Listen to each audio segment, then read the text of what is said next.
Cannabis Common Sense, the show that tells the truth about marijuana and the politics behind its prohibition.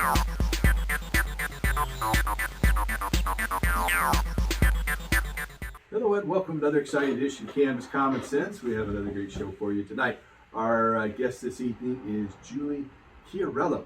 Julie is the editor-in-chief of Skunk magazine. Skunk has been making a lot of exciting moves lately with great art and progressive, future-minded articles. So we'll be talking to her about that.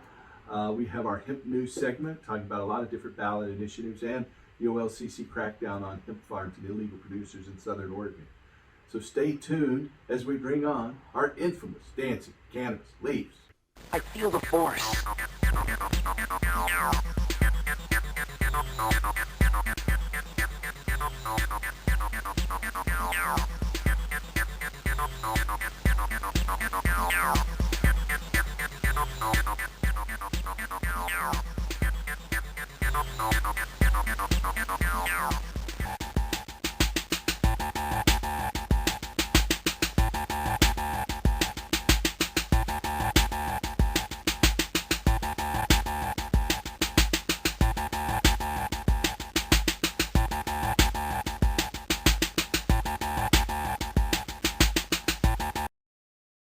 Marijuana and psychedelics are on the ballot at the local and state level across the United States next month.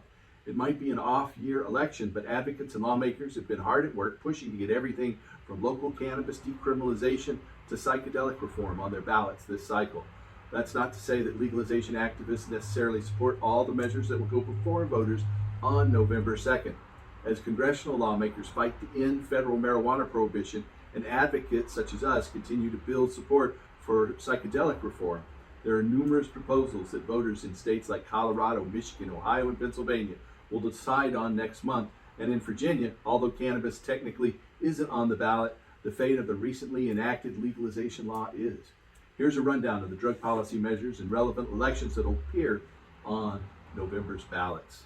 In Colorado, the state was among the first to enact adult use legalization, while officials have consistently touted how cannabis tax revenue is supporting schools and other programs. Some education advocates see additional opportunities. The Learning, Enrichment, and Academic Progress, or LEAP program initiative, would raise cannabis taxes to fund programs that are designed to reduce education gap for low-income students. The proposal, if approved, would give low and middle-income families a $1,500 stipend to have school-age children participate in after-school programs, tutoring, and summer learning activities. To pay for it, the state's excise tax on cannabis sales, adult use cannabis products, would be increased from 15% to 20%. Supporters say this policy is especially needed as a response to the coronavirus pandemic, which has exacerbated income-related learning gaps for students. But some marijuana industry stakeholders and even the state's largest teachers union have expressed concerns about the proposal. Some cannabis advocates have argued that the hike in marijuana taxes would detract from social equity efforts. Meanwhile, Denver voters will decide on a local proposal to increase Denver's marijuana tax by 1.5% to fund pandemic-related research. The extra local funds raised by the Denver measure would be used for research into advanced technologies to protect the public from the spread of pandemic pathogens, including at schools, businesses, and hospitals. The studies will also look into pandemic preparedness and recovery, including urban, economic, and school planning. In Detroit, Michigan, citizens across the U.S. have enacted policies to deprioritize enforcement of laws against certain psychedelics like psilocybin and ayahuasca. Detroit could be one of the next to follow suit with this ballot initiative this year. Ohio municipalities, voters in more than a dozen municipalities will decide on local ballot measures to decriminalize marijuana next month. The initiatives will go before voters in Brookside, Dillon Vale, Lorenville, Martins Ferry, MacArthur, Morristown, Mount Pleasant, Murray City, New Lexington, New Straitsville, Powhatan Point, Rayland, Titonsville, and Yorkville, Ohio. As it stands, 22 jurisdictions across Ohio have already adopted local statutes effectively decriminalizing cannabis possession, some of which have been passed by voter initiatives while others were adopted by city councils. Now activists have succeeded in collecting enough signatures to qualify cannabis proposals for the November ballot to reduce the local punishment for low-level marijuana possession to the lowest penalty allowed by state law, which is 0 days in jail and a fine of $0.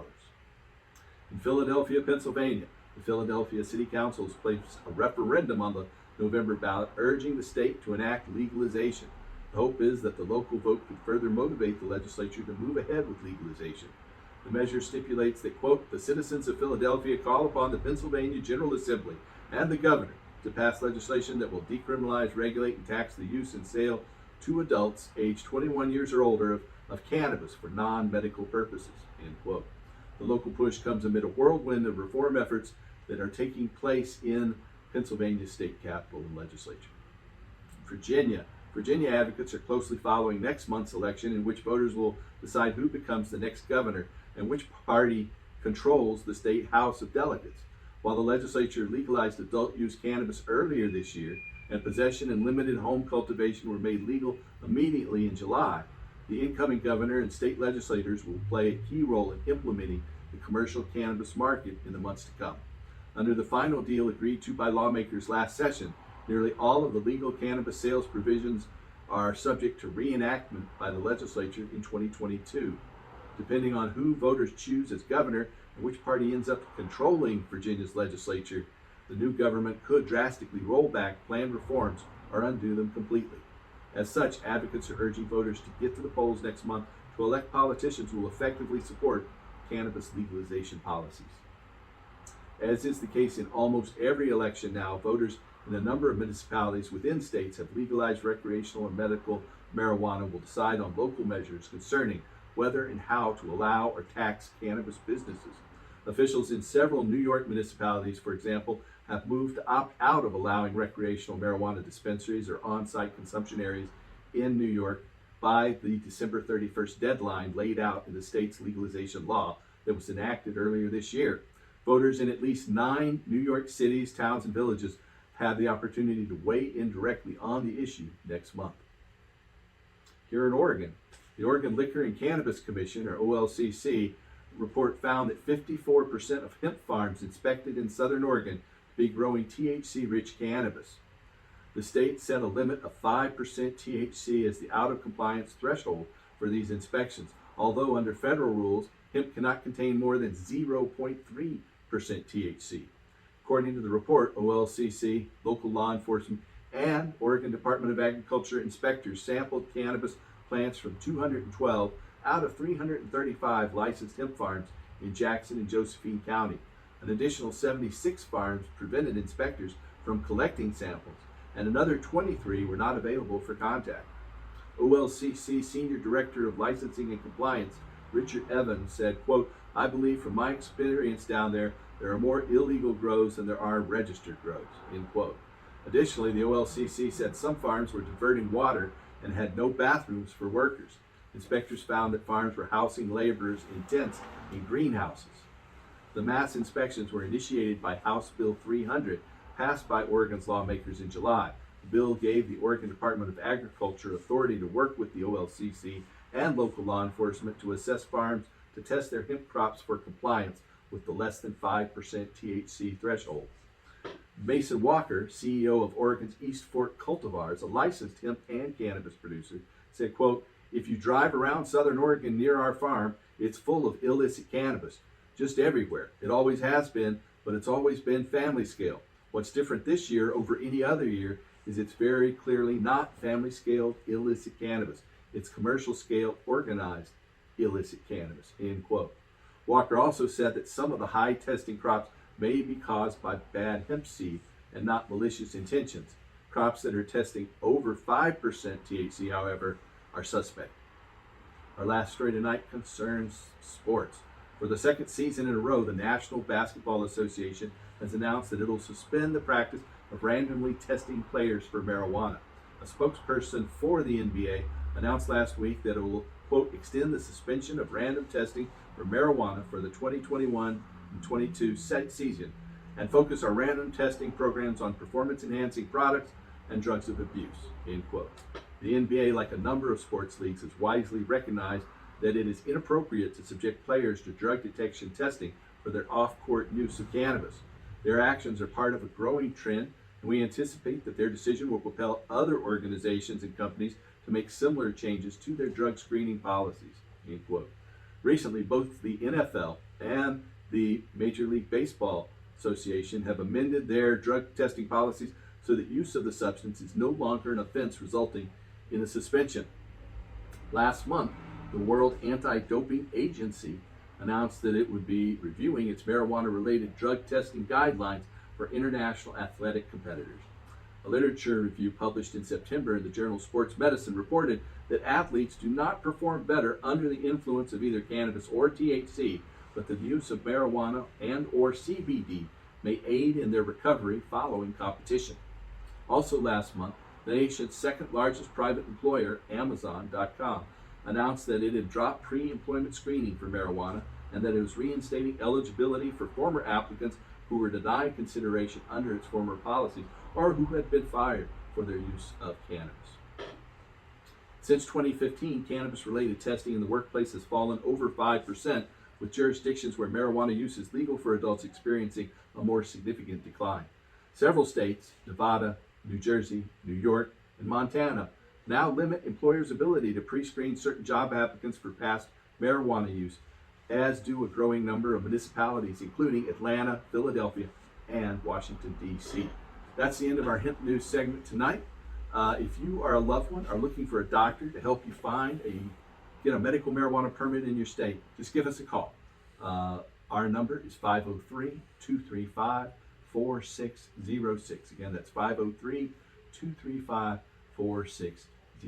We can refer you to doctors all over the United States. So give us a call. And now we have our interview with the editor of Skunk Magazine, Julie Chiariello. Stay tuned and help us restore hemp. Good night. I would like to introduce Julie Chiariello from Skunk Magazine. She is the editor-in-chief of Skunk Magazine and a longtime cannabis activist. And welcome to the show, Julie. Thank you so much, Paul. Thank you for having me. It's my pleasure again. So tell us about Skunk Magazine and how you came to be the editor-in-chief of Skunk. Well, I actually became co-owner 8 years ago. I've been in the cannabis industry for 17 years, and I worked with another company before becoming co-owner at Skunk. Um, and, it was the other company that I started or worked for at the beginning and helped to go global was a vaporizer company called Magic Flight. And it allowed me to really travel the planet and go to many cannabis relevant countries, get to see different types of cannabis gatherings that are happening all around the world. And it was just an incredible experience. I've been a woman of business for 26 years, and I worked in the health and wellness sector. I worked with organic textiles, organic clothing. And then when I came into the cannabis industry, I really had the opportunity to incubate cannabis brands. And so by the time I met the co-owner and former editor-in-chief, John Vergados, by the time I met him in Canada after Treating Yourself Expo, which is no longer, but many remember it fondly. They have their magazine too, right? Treating Yourself Magazine. They did. Brenda's group. Yep, absolutely. So I met John after that conference, and we definitely had a meeting of the minds in terms of, what we thought was the leading edge of what cannabis and hemp are meant to do in our world, in business, and in how we work with our resources, the importance of organic cultivation. And so he covered my company in the magazine, and then I ended up doing a couple of articles for Skunk, and we started working together as business partners on another project. And the project was nutraceuticals. And when that project failed, it was right at the time that Skunk, John, and the former partner Attilio began a court battle for seed importation and seed trafficking. So So I, they when I, had seeds out from their publication and then the Canadian government started to prosecute. Well, they had two different, things going on. They had the magazine, and the breeders had approached them to see if they would want to do trade, instead of paying for ads. At the time, what happened was Mark Emery went down, who was doing importation of seeds. And so they weren't doing it like before that or anything. And that was not really their thing. They had a distribution company, but no, it was honestly because the breeders approached them and they really needed an outlet. And they said, well, why not? Let's try it. And what ended up happening is that the case dragged on, and really didn't amount to much. I think the government realized that they weren't going to really get these guys for a lot because they didn't have a lot to get. And so what ended up happening is they both had to serve a 6 month house arrest. And so, but when a case drags on for 5.5 years, almost 6 years, and all of the costs involved with the lawyers and everything, the change of life. So it was definitely really horrendous, I would say. And it struck a near mortal wound to Skunk. And so at the time, it became obvious that I could help Skunk and that I had the business acumen and experience, from all the other different projects that I've been on, in even in the non-cannabis world, and just who I was, as a writer myself and somebody that is really a global citizen and into art, music, and culture. So it just it just happened. I really didn't see it coming, Paul, to be honest. But you know how things are that are like that. It felt, very much like a meant to be thing, very much, kind of mythological. I'm not going to give the full story here because there's many parts to it. But certainly, that's how I became co-owner, is essentially negotiating for ownership to help protect the magazine during the duress of the court battle. And that's what I did, and then eventually just ended up running the magazine. One of the partners exited, and then it was just John and I. And then from there, John really has stepped away. He's definitely founder of Skunk, but he's completely stepped away from the magazine.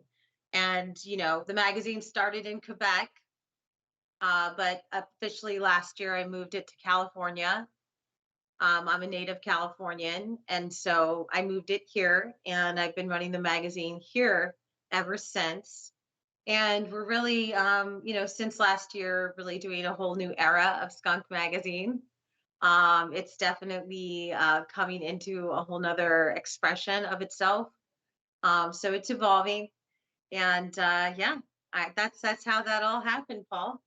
Well, that's what attracted me, was the quality of your articles, and then just the basic uh, bent and focus on regenerative agriculture. That's like a cover article for your current issue, and representing the culture in a more wholesome way, and holding up women that are often uh, get neglected and excluded. And uh, that's another thing that I really noticed that. And I noticed you started working with our mutual friend Vivian McPeak as well, and you'd had some Yes. experience with him. You want to talk about that? Sure. Yes. Basically, what I've been doing is really weaving together a whole new team and a whole new expression. It's been happening over the last 3 years, but definitely over this last year dramatically. And one of the things that I did is, really not even it wasn't like I made it happen, it just happened naturally, that there was a lot of transition. So I brought on a new designer, Brandon Palma, formerly from Dope. I didn't even know he was with Dope. A friend just suggested him because I wanted to do another side artistic project for myself. and we ended up hitting it off. And he was really the perfect fit in terms of really bringing in, more artistic Yeah, that's covers. covered. What's the title there? Your hand's kind of covering it up. Alex This Gray is and Alex and Allison Gray. This is their artwork, and then David Bronner from Dr. Bronner's and Brother David's and Sun and Earth Certified. Okay. So yeah, that's beautiful artistic cover. So we're definitely, evolving the magazine from what it was into what it can be. This was my first official cover with Olivia Newton-John and her husband, Amazon John, on the cover, and telling their inspiring story. But, really being a woman in business for 26 years, being a Latina, my family are immigrants that came from Cuba when I was 15. Being, a self-made woman, it was really important to me that I really start to highlight the unsung and unseen and unheard people within the global cannabis community. And that, we are dominated by, 81% white males in ownership and leadership positions. But that actually we have a rich and varied, you know, uh, human beings everywhere. I think I said it to you on our last conversation that every human being has an endocannabinoid system. So therefore, every human being deserves to have opportunity to work with cannabis or be a part of the cannabis movement in some way. This should be available to everyone, and it's all of our responsibilities. And it's nobody's fault. I really think it's the fault of prohibition and the fact that prohibition was overwhelmingly racist in its tone and nature. We've seen the numbers in terms of arrests and profiling, and specifically going into low income, minority filled communities, and the whole nine. So we know the history. And so it's really, I think, about banding together, all of us, and writing an improved narrative, writing a new culture. And that's one of the things when I came on, I was really deeply inspired at Skunk by its commitment to organics. And I'm a certified herbalist as well of 25 years. And I just thought, this is so important to protect cannabis and hemp, but also to protect organic agriculture, because we need to protect our earth. And we really need to come strongly right now. I was out there marching with Greta Thunberg. I'm a big, earth activist. I hope to print skunk on hemp as soon as possible. And I really believe that, cannabis and hemp and other plant allies are here to help us transform our world, to initiate a renaissance.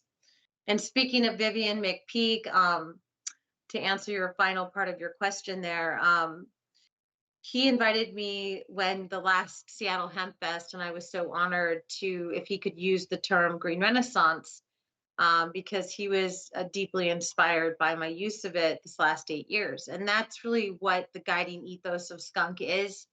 And this work of showing equity, showing balance of masculine and feminine voices, showing a rich kind of tapestry of holistic health, herbology, consciousness, vitality, all the things that are important to us as human beings, and how that's really how a lot of us that are activated and cannabis activists, that we are living a life like that, and that cannabis is a great proponent of that, and a helper of that. And so, that's why I coined the term Green Renaissance, is that we're really in a renaissance. I like to think of it as it began back in the French salons, Paul, and it went up through the beats and then the blues and jazz and into the hippies. and up into where we are now today. And, it's really, for me, it's just asking, how can I be of service to continue the work of so many that have inspired us? I have Jack here, uh, and he Yeah. certainly inspired so many of us.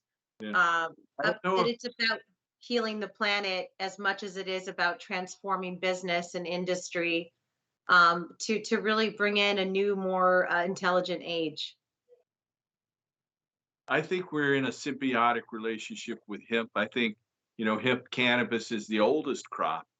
And having studied in China and traveled in Japan and went to the International Hemp Environmental Forum there back in 2016, I got to meet a lot of the critical people in Japanese hemp culture. Oh, wow.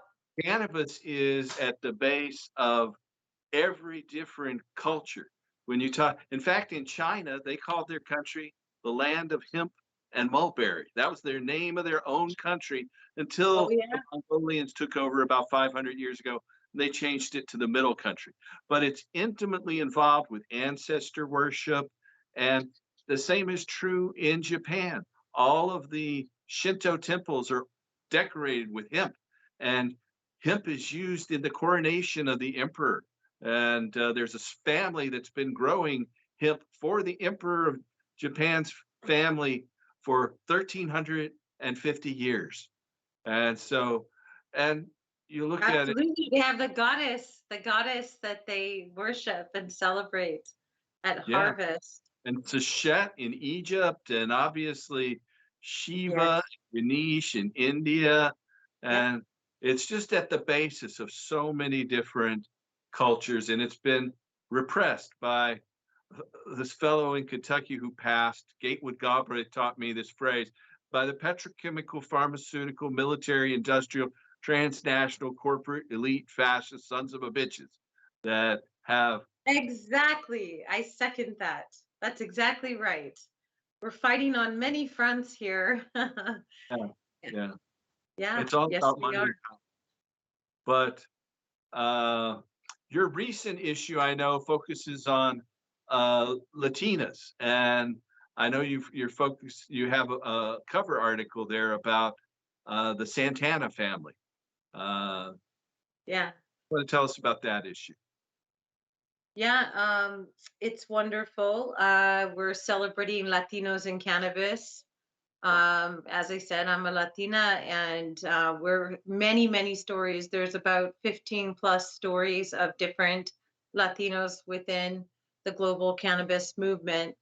And yes, the Santana family has a big feature in there. I actually interviewed Salvador Santana, Carlos's son, and he went deep into the history of his family, and music within his family, and just memories and experiences that he had.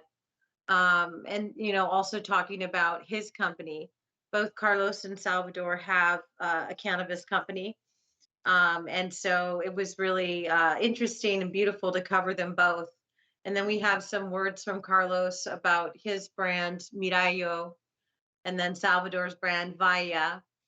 And then a beautiful mural is depicted in after that of the Santana family in the Mission District, done by Mark Bodie. So we have a forward about Mark Bodie's experience with creating this beautiful piece of art dedicated to the Santana family. And so, yeah, that's what the feature is. I haven't yet had a chance to interview Carlos. He was really busy at the time, and I wanted to go forward with this idea. And then the artist that did the image of the angel, because for those who are listening in, on the cover, there's a beautiful angel holding the earth in her arms. And this was done by a man named Michael Rios, who is an artist from, way back when in the 70s. He was doing um, mural art, and he did several of the covers for Carlos Santana. He did the Supernatural cover. And so it was an honor to have him do the cover for us for the fall 2021 issue of Skunk. I don't have it here. It hasn't arrived. It's going to be arriving next week. Well, we'll put up some pictures. I know that you sent us some images, so we'll try to pop them in, put somewhere in here, maybe appropriately, maybe Oh, not. great. Yeah, I did send you a beautiful image of it, a high Yeah, res image. Yeah, thank you. our pleasure. So, what's your next issue is going to be about? Or do you have any other future focus or?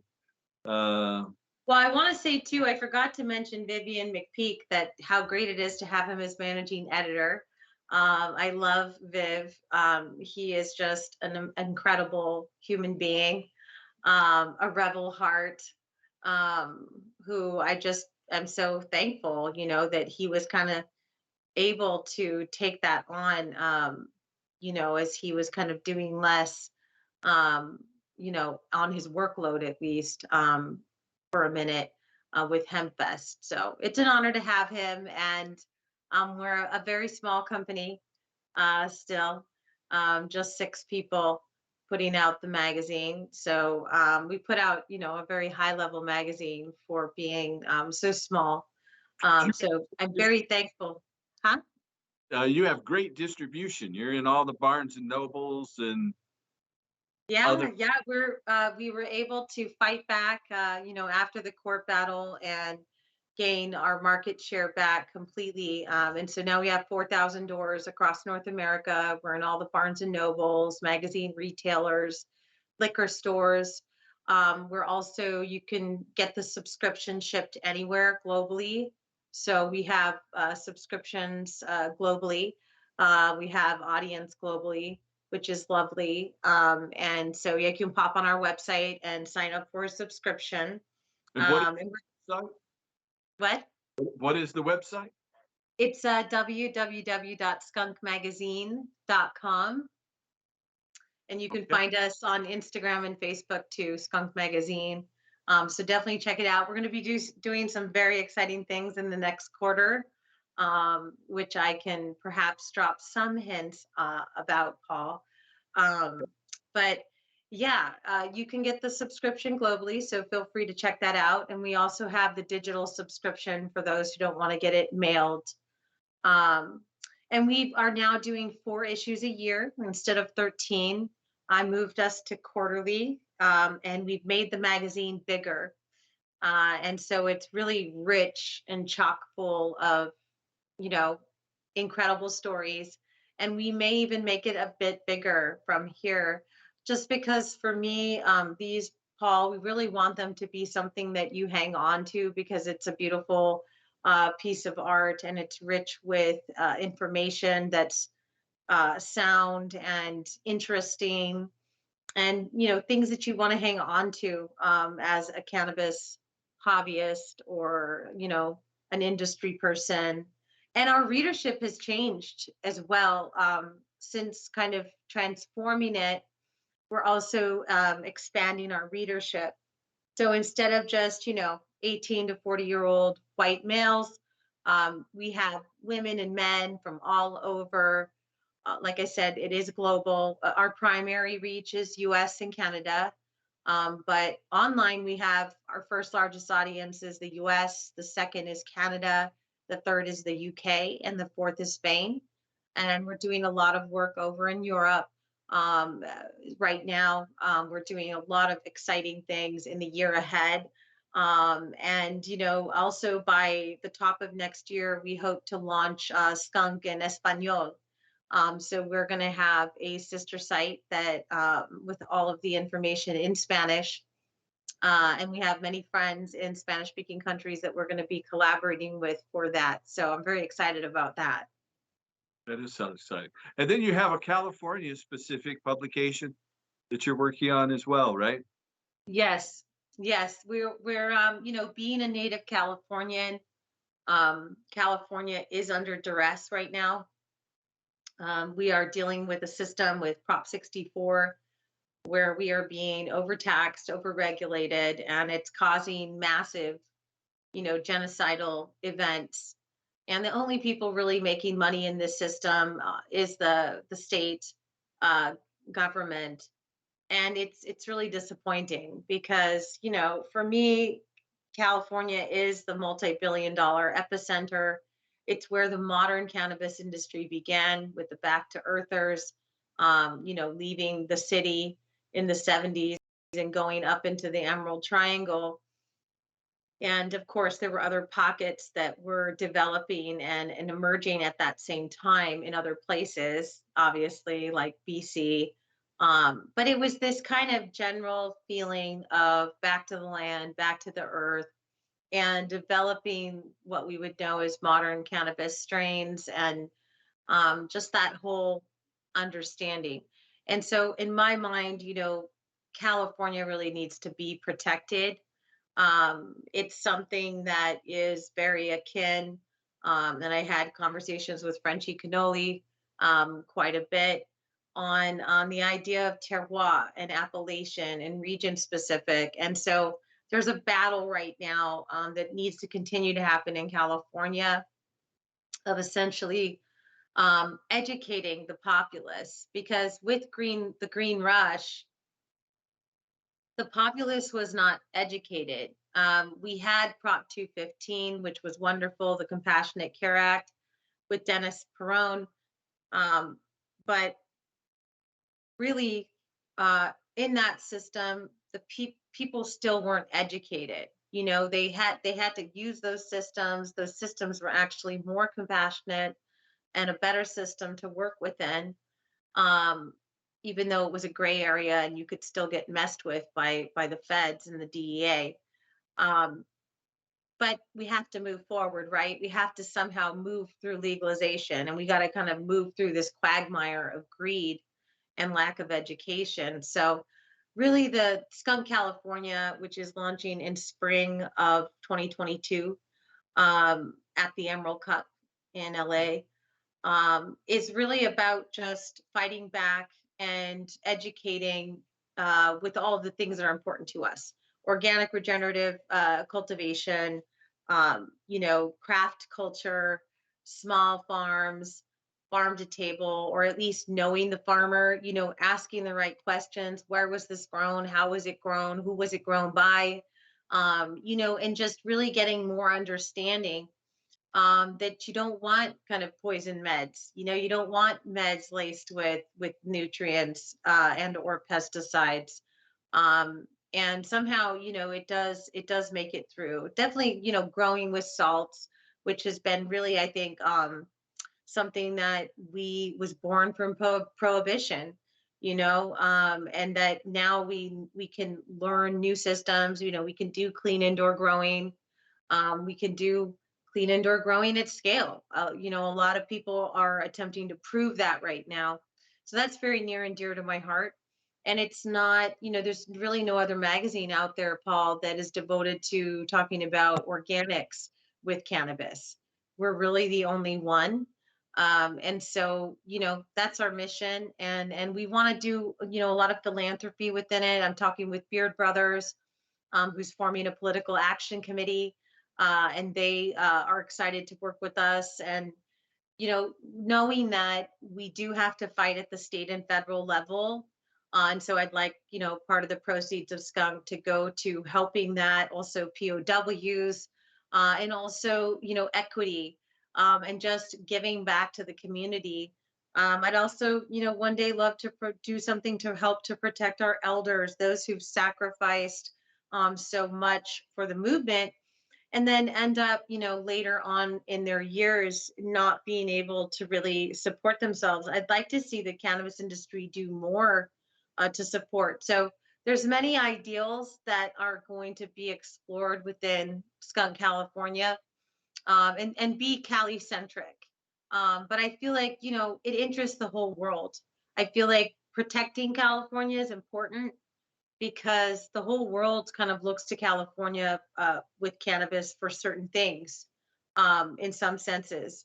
I know there's wonderful pockets of cultivation all over the planet, but I feel like we really do need to protect it. And I'd love to see more happen in Washington as well, because of the monopolization and the kind of shutting out of more business and more people being able to be involved and be able to participate in the industry. Yeah, I think it's important to draw in more people. Here in Portland, we have some of our funds from the tax on marijuana goes for some social equity programs. So there are, Oregon is doing better than most. I mean, yeah, I know it's also not perfect, right? But it's right. doing better than most.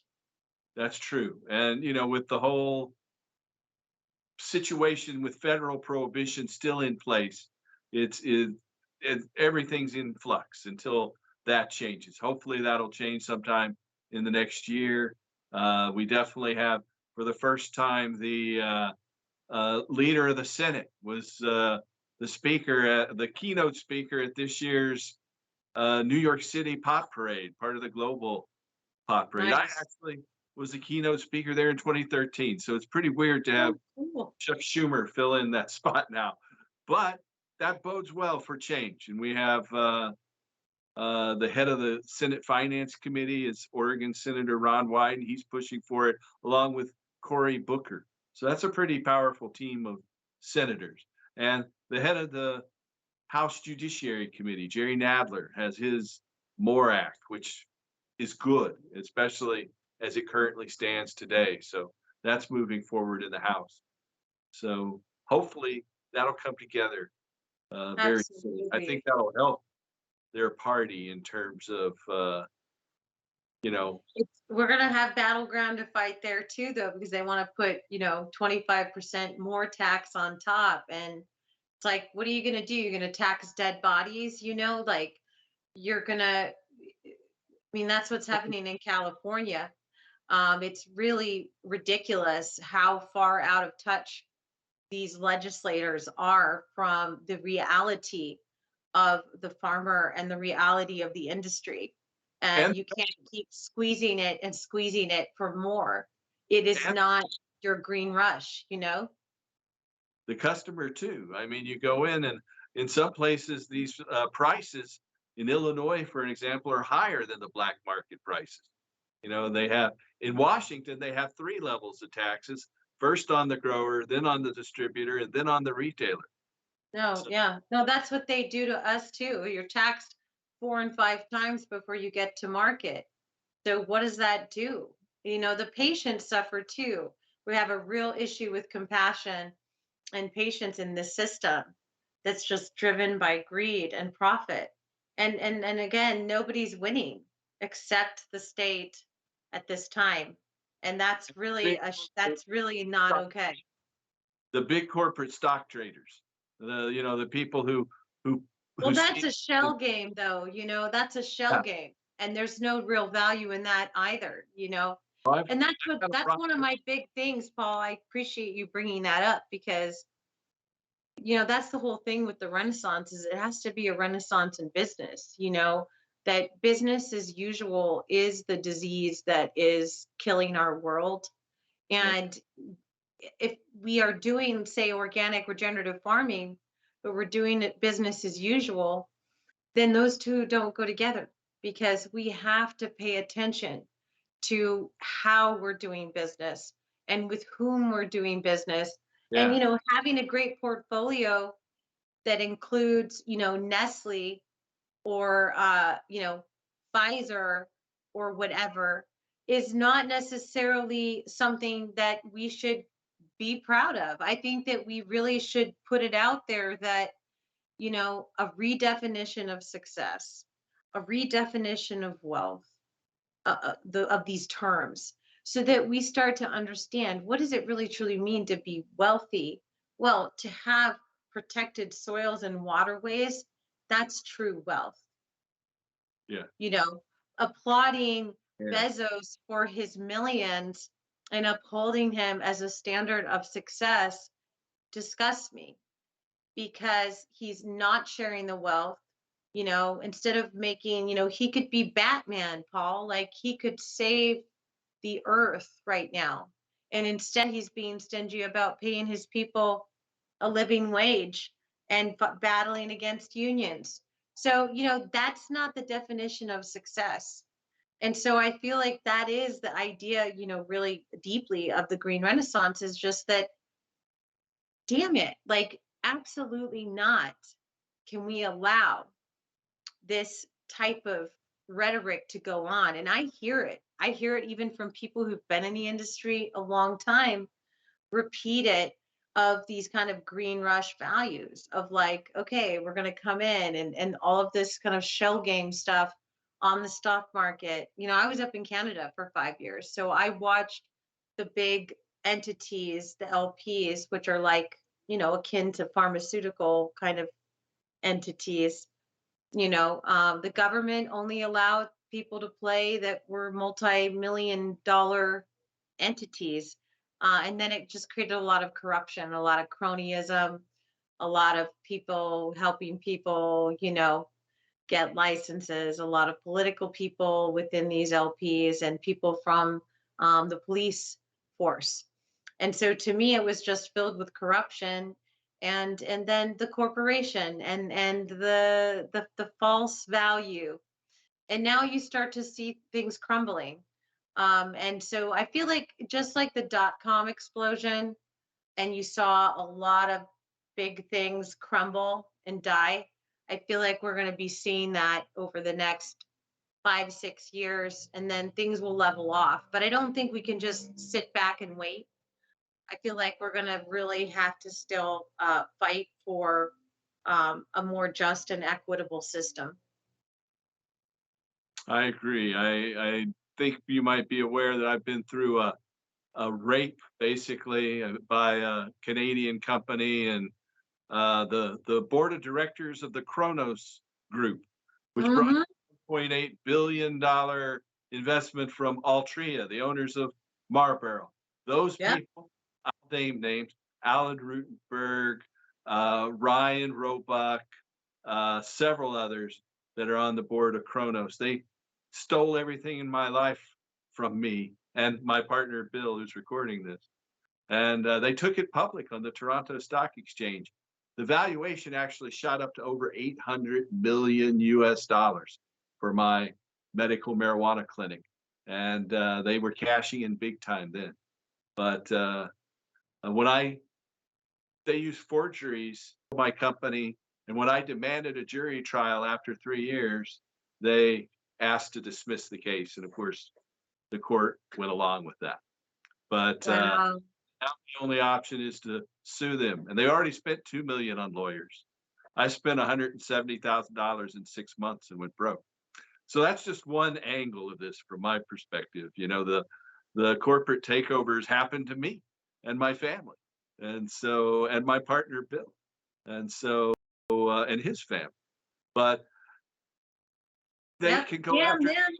I know. That's why I stand tall and fight on, we die on our feet, not on our knees, kind That's of thing. exactly what we're doing here, and I'm taking it to them. If I had the funds, I would go after them. That's why they try to make certain I don't get into that position.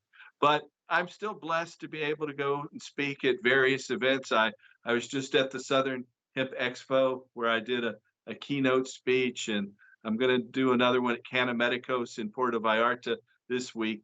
You just came from the Hall of Flowers, and you're going to another event. Tell us about the Hall of Flowers event down in California. So yeah, so Hall of Flowers was a wonderful event. This event was happening in Santa Rosa, and the concept of it is that it's a B2B experience on the first day. On the second day, it is opened up to the public a bit. And, the first day is really about being able to go around and meet Cali brands, California cannabis brands, and meet various distributor groups, um, meet various styles of products, from flower to seeds to, various other products. So, yeah, it was just a beautiful show. It's definitely exciting for me, given that I'm readying Skunk, California, and just to kind of see and grasp a sense of what's happening with the California marketplace. And so, it was packed. I mean, there were so many different brands, and even though we're under duress and kind of under the boot, so to speak, of the government, and the regulations and taxation, there was still so many people there. How many will stay in business? That remains to be seen. And that's what we've definitely seen in the cannabis industry, is that it's really hard to endure, with all the stuff that we have to deal with. Skunk is 16 years old right now, and we almost died, um, because of the court battle. But now we're fine. But it just, that's one thing, and it just really still got me very inspired that, I really want to do whatever I can to keep fighting for the type of California cannabis industry that we should see, that the people should have, the patients included, and the POWs, and those who have been wrongfully profiled in the drug war, the whole nine. That we just need to continue to fight. That's what really, it definitely stoked the flames, so to speak, at the show. And it was also, really great to see everybody, because we haven't really had many big shows. This was kind of I've gone to one other show before this, um, but this was definitely, everybody hanging out, and it feeling a bit like it's been, even though you needed to have, proof of vaccine or a negative test, to get in. So I often ask people, we're getting down there to like less than 10 minutes left, but uh, how did you first use cannabis, and what drew you in to become a cannabis activist?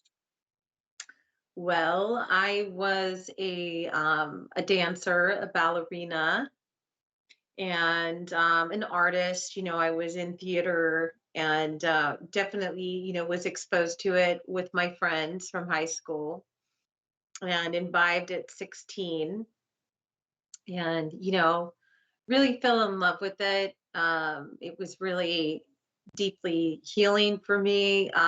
Being a dancer, and performing on point, um, I saw the medicinal effects of it right away.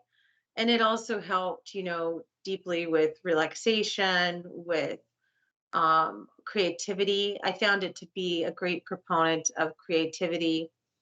And, as William Blake says, or is it Huxley? When the doors of perception are cleansed, all will be clear. And so I feel like cannabis is that, and you were saying about it earlier, the mother plant. I consider cannabis the mother plant. And the fact that it's part of our endocannabinoid system, and that, cannabinoids are present in mother's breast milk, and they're part of the building blocks of life, and really help us to create health, vitality, and homeostasis within the body. I felt the impact of that, and, it transformed my life, and really saw that, we can create our life, you know, and that awareness, that perception that we all get, from imbibing. I think it's exquisitely beautiful, that it actually can nourish consciousness if we use it in that way. And so that was my experience, and it got me into studying all plant, uh, herbs, plant allies. Um, I became a certified herbalist 25 years ago. And that, I led me on a journey. I definitely, I lived in Spain. I tasted my first hash, when I was 20 and 21, from Morocco, and fell hard for hash. And then, traveled through Europe, 13 different countries, spent, a lot of time in Amsterdam. We rented a flat, and just had, the most amazing adventures. And cannabis was a part of all of that in my 20s. And so, I just felt deeply in love with the plant, and it was definitely, my medicine. I preferred it to, I never did any kind of pharmaceuticals. And because I studied herbology as well, I lean more towards herbal tinctures and holistic medicine, and also being Mediterranean as well as Cuban, both Spain and France, my family was from. Um, I also believe that food is thy medicine. So that based upon how we eat, we can create health. So that's kind of was the my feelings when I was a young woman. And then when I got older, I ended up going into the cannabis industry. And a lot of that, what was really a part of my 20s and really my whole life, because cannabis was always a companion. Even if I used it less at different times, especially when I was a young mom. My son's 20 now. I definitely scaled back. But cannabis has always been on this journey with me, and I'm so thankful for her. A lot to our lives, I know, and it's always inspired and motivated me, and that's why I'm still here as well. So Yeah. tell us one last time, if somebody's interested in Skunk Magazine, what's the best way to reach out and connect? Super simple. You can go to skunkmagazine.com, and you can find lots of articles, videos, all kinds of wonderful information there. And we're going to be launching some exciting membership opportunities. We're also going to be working in the crypto NFT space. So we have lots of exciting things brewing. And then on social, you can find us Skunk Magazine at Instagram and also Facebook, Skunk Magazine. We have huge community there. And we also have a chat group called Regeneration Earth by Skunk Magazine. And so you can hop in there, and we're doing a lot of cool sharing on organic, regenerative farming methods for hobbyists at home that are doing stuff, and then industry people answering questions. So that's how you can find us. And you can pop into a Barnes and Noble, or you can pop on our website to get a subscription. All right. Well, thank you, Julie. I really appreciate we've had Julie Chiariello on from Skunk Magazine. Anything you want to say in closing, Julie? Well, just thank you so much for having me on, Paul. And I'm excited. I'm sorry to hear of what you've undergone. And whenever you're ready, we'd be happy to tell your story. And I really appreciate you bringing me on tonight. Thank you. Thanks for coming on. My pleasure. And keep working to restore him. And Yes. thanks for doing what you do. And I really appreciate the way you're steering your publication. Thank you, Paul. I appreciate it. Thank you for your work too. My pleasure. Have a good night.